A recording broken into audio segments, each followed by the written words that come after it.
जय माता दी दोस्तों, कैसे हैं आप सब। मेरे YouTube चैनल पर आप सभी का स्वागत है। अश्विन माह में शुक्ल पक्ष की एकादशी को पापानुकुंशा एकादशी के नाम से जाना जाता है। इस दिन भगवान विष्णु के पद्मनाभ रूप की पूजा करने का विधान है। मान्यता है कि इस दिन व्रत करने और कथा सुनने से सभी पापों का नाश होता है और स्वर्ग का द्वार खुल जाता है। इस दिन मौन रहने का भी प्रावधान है। पुराणों में पापांकुंशा एकादशी का व्रत करने वालों को अनेकों अश्वमेध यज्ञों और सूर्य यज्ञ के समान पुण्य की प्राप्ति होने की बात कही गई है। एकादशी के दिन व्रती को सूर्योदय से पूर्व उठकर स्नान आदि से निवृत्त हो जाना चाहिए। उसके पश्चात स्वच्छ वस्त्र धारण करना चाहिए और व्रत का संकल्प लेना चाहिए। इसके बाद एक कलश में जल भर ले और उसके ऊपर भगवान विष्णु की प्रतिमा या तस्वीर को स्थापित करें। उसके बाद भगवान को धूप, दीप, नैवेद्य, नारियल, फूल, प्रसाद और तुलसी पत्र अर्पित करें। पूजा करने के बाद वहीं पर बैठकर विष्णु सहस्त्र नाम का पाठ करें और फिर आरती करें। इसके बाद कथा का श्रवण करें। एकादशी के दिन रात्रि जागरण का बहुत महत्व है। जागरण के दौरान भगवान का भजन कीर्तन करते रहें।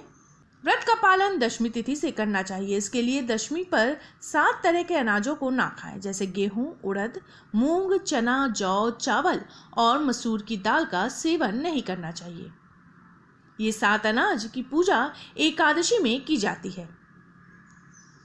साल 2021 में पापानुकुंशा एकादशी 16 अक्टूबर 2021 दिन शनिवार को है। पारण यानी व्रत तोड़ने का समय रहेगा 17 अक्टूबर की सुबह 6:23 से 8:40 तक। वहीं द्वादशी समाप्ति का समय रहेगा 17 अक्टूबर को शाम के 5:39 पर। एकादशी तिथि का प्रारंभ होगा 15 अक्टूबर की शाम 6:02 पर और समाप्ति होगी 16 अक्टूबर की शाम 5:37 पर। पापानुकुंशा एकादशी व्रत की कथा के अनुसार प्राचीन समय में विंध्य पर्वत पर क्रोधन नामक एक बहेलिया रहता था। वह बड़ा क्रूर था। उसका सारा जीवन हिंसा, लूटपाट, मद्यपान और गलत संगति पाप कर्मों में बीता।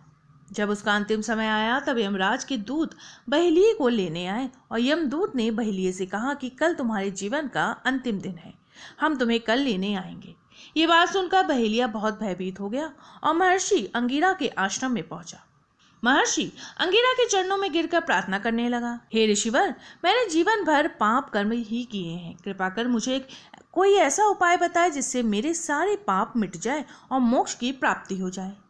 उसके निवेदन पर महर्षि अंगिरा ने उसे अश्विन शुक्ल की पापानुकुंशा एकादशी का विधि पूर्वक व्रत करने के लिए कहा। महर्षि अंगिरा के कहे अनुसार उस बहेलिये ने यह व्रत किया और किए गए सारे पापों से छुटकारा पा लिया और इस व्रत के प्रभाव से उसके सभी संचित पाप नष्ट हो गए और उसे मोक्ष की प्राप्ति हुई।